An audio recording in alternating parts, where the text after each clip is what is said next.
anything extra. She's just exposition, and she moves the plot forward. She has a few little fun moments, like I like the scene in Italy where she gives the coin to the little girl and then she makes the water Oh, the magic fountain. for her. Yeah. Yeah. And when I like her powers, where she can like control water and draw it out of people to stop them drowning, and then she's in a wine shop and just turns all the bottles of wine into daggers. That's Yeah. a nice moment. I enjoyed that.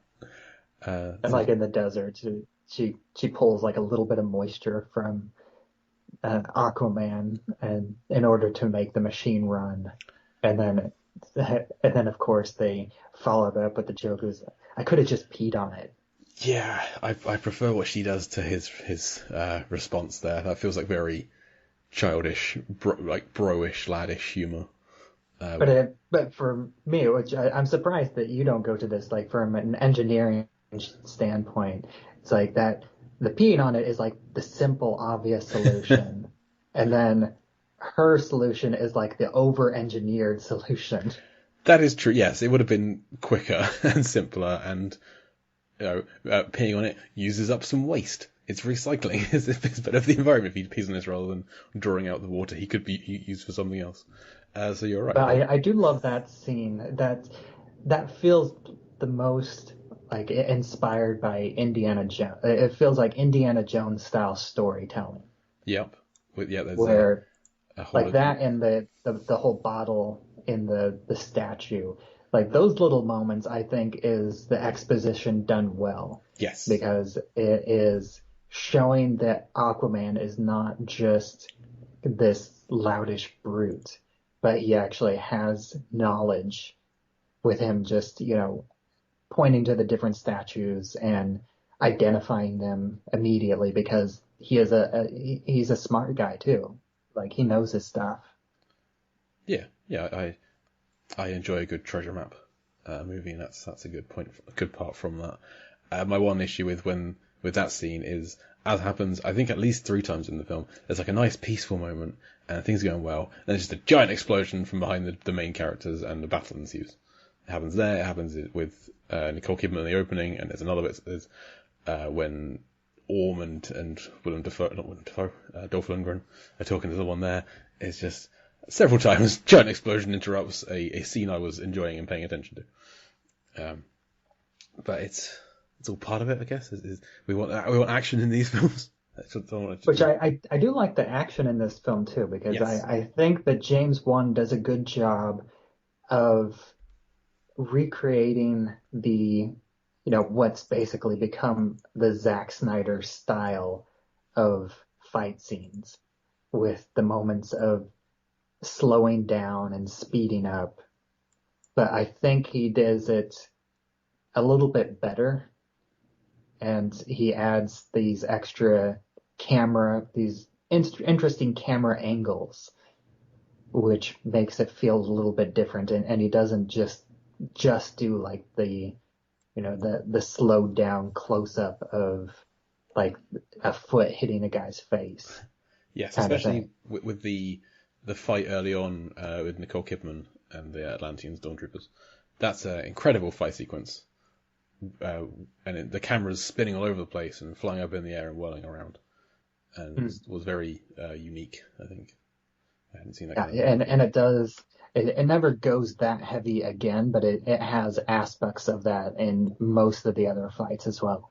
Yeah, the action is great, and which good. You need good action in a superhero film generally, and that way works here.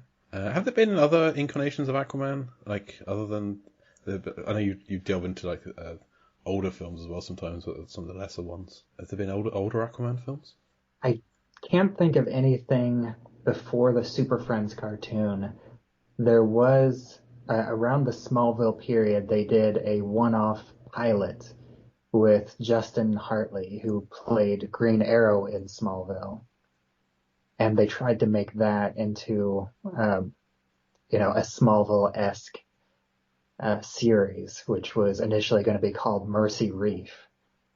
And they have, I'm not sure if it still is, but before DC Universe became HBO Max, they had that pilot available to watch on its own, and that's kind of an interesting take on it. And they've also have a series of Lego DC movies, animated movies, which they don't quite go, they're not quite up to par with like the theatrical Lego Batman movie, but it has a lot of the same Lego style humor to it. Right. It's just, cheaper. And they've done Aquaman in one or two of those films, and those are always just a lot of fun Yeah. because, I think you're right there with me. Like I love the Lego style of humor, or what has become the Lego style of humor. Yeah, the Lego Batman movie is in my top 10 films of all time. I freaking love it. I came out of the film saying this might be the best film I've ever made. Yeah, and all the straight to home video Lego movies, they don't quite capture, like it's not quite on par, but it's like halfway there. And Momoa played Aquaman in Lego Movie 2 with it's a very small role with Kobe Smulders as Wonder Woman and Ike Barinholtz as Lex Luthor. They crop up in there, which is always fun when they bring in like the real world people. I know that in the first Lego movie they had Billy D. Williams as Lando and Anthony Daniels as C-3PO and not Harrison Ford as Han Solo. He didn't come back for it, but it's good that it'd be very easy for Jason Momoa to say, I'm too busy to go and record, to spend a couple of hours recording Aquaman, but I like that he did that, so good for him. I've just written down shark security guards, which is a nice. I like they have shark security guards. I don't when they kind of break into Mirror's world or Atlantis or wherever they're going. I don't even think there's anybody riding those shark security guards. I think they just had shark security guards posted on the walls, so that's fun. There's a big central fight between Aquaman and his brother and Orm. Actually, yeah, we haven't talked. Patrick Wilson. He's an actor that I've enjoyed in the things that I've seen him in. I was kind of surprised when he was cast as the main villain in a big DC film, but then he does a good job here. I think he's threatening. He bulked up, so he's physically present for the role. He's good at playing a bad guy. It seems like he's a bit of a dick. What do you think of Patrick Wilson with P-dubs as Orm? Yeah, I think he did pretty well, and I think other than being slightly convoluted to where it is a lot to take in, I think the overall concept for the plan is relatively well handled. They set up enough where there's 7 kingdoms. He needs 4 of them so he can become basically the ruler of the entire or water world. The Ocean Master. The underwater world. Whatever they called it, the 7 kingdoms. Yes. And not the 9 realms, the 7 kingdoms. Different film.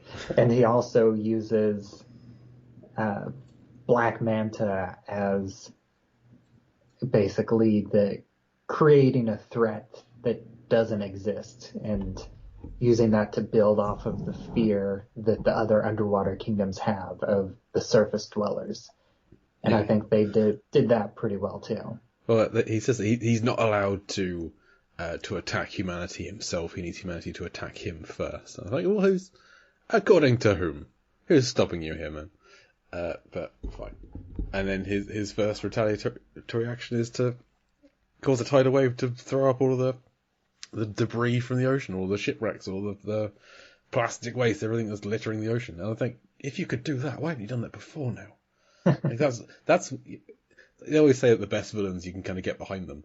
And at that point, I'm fully behind big tidal wave throwing everything we've chucked into the ocean back onto the land. I think, yeah, that should have been every time somebody chucks a bottle of beer in the ocean, it should just bounce back and smack them in the face, as far as I'm concerned. So yeah, I think they do. I know you mentioned why doesn't he just attack them? I think they do really push hard the whole adherence to tradition. yes. Like they throw that around a lot, especially with Dolph Lundgren's character. Yes, I had forgotten when I sat down to watch this again that Dolph Lundgren was in this film, and that made me very happy. As Mira's father, King Nereus, and Dolph Lundgren wearing armor, riding a seahorse underwater, mane of red hair that gets to flick around now and then. Yeah, the He's having a great CGI time. red hair. Yeah, all of the hair is CGI in this film. Nothing was filmed underwater, as you'd expect. I can't imagine the hair budget because a lot of these characters have long hair. It was a good choice to have like Patrick Wilson have his really slicked down, so it's not moving anywhere. Just makes his scenes. Yeah, him and Willem Dafoe as well. Willem Dafoe, I'm still shocked, doesn't turn out to be a villain at the end of the film. Just because it's Willem Dafoe. No offense to the guy, his face is evil. But he is kind of he's like a double agent, but working for the good guys. he's secretly a good guy, which is the best secret Willem Dafoe's ever kept. I think he's secretly a good guy. But yeah, he's playing the Jafar role, but in reverse. Yes. So he's a fun kind of mentor character, and I love how happy he was at the end when Aquaman uses the trident spinning cheerleading technique to win that battle. It's so rare that we see a genuinely non-evil combat happy. won by flags. Like Sorry? for anybody that's yes. Combat won by flags. Okay. For anybody, I don't know if this is a British thing or not, but I'm pretty sure a lot of high schools have flags as an extracurricular activity, which is basically what he's doing, but just picture a flag on one end of the trident. I used to do that with a hockey stick when I would play street hockey, and more than once it fell out of my hands, so I didn't do that many times. Yeah, so I love seeing a genuinely gleeful Willem Dafoe, like not because somebody is dying or his evil plan is coming to fruition, but just because he taught someone something and it's turning out to be useful later in life. He's so happy, he's so proud. I loved it. Like, this is the kind of film where my notes include things like underwater lava. How does that work? And I just need to ignore that. It's Aquaman. Forget about it. Don't worry about underwater lava. Who cares? It's a film with a Cthulhu voiced by Mary Poppins. Don't worry about this film. This isn't where you come for logic. I still do love that the same weekend that Aquaman came out was when Mary Poppins Returns came out. Julie Andrews is in one of those films, and it's not the one you think. She's voicing a giant Cthulhu monster in Aquaman. Oh, the Karathan. Yes. I want to be there in that meeting where they said, bear with us, for the Karathan, we're thinking Julie Andrews. And then that coming to fruition. It's genius. It's inspired. It's incredible. Well done, everyone involved. I don't actually have a lot of notes for Aquaman, it turns out. They go down to the center of the earth where there's a dinosaur kingdom. Fantastic. Love when dinosaurs show up in any film. They always seem to be at the center of the earth. Great. No one's ever properly explained to me how. Yeah, with in a film with so much exposition, it's like, here's dinosaurs and we're not going to comment on it whatsoever. Yep, they're just here. No one's even going to mention them. We didn't tell any of the actors they were going to be dinosaurs. We just added them in post. And yeah, they don't do anything. They're just kind of there, like, fine. Well, I think Orm. And we have Castaway, Nicole Kidman. Yes. Well, I think Orm is running around on a mosasaur, which is a sea dinosaur, but great. But yes, Nicole Kidman is still alive in the middle of the middle of the earth as half predator, half castaway. She's good. I like Nicole Kidman in this. I'm more a fan of hers than a lot of other people seem to be. I think she does a good job. You know from the start when she's in that first scene that she's not dead. She's going to come back. It's Nicole Kidman. She's not signing up for this for one scene. And so I think she's good. And Randall Park is good. He's not enough to do. He's obviously become more prominent, having been in the Ant-Man films and WandaVision, yeah. Of course. So I wanted more Randall Park, but I completely understand why we get so little Randall Park. But like, they're a weak link. I think the weakest link in the cast is maybe Amber Heard, and even then she's fine. Like, Tamara Morrison's great, Michael Beach is great, Yahya Abdul-Mateen II is fantastic. You just watch this and think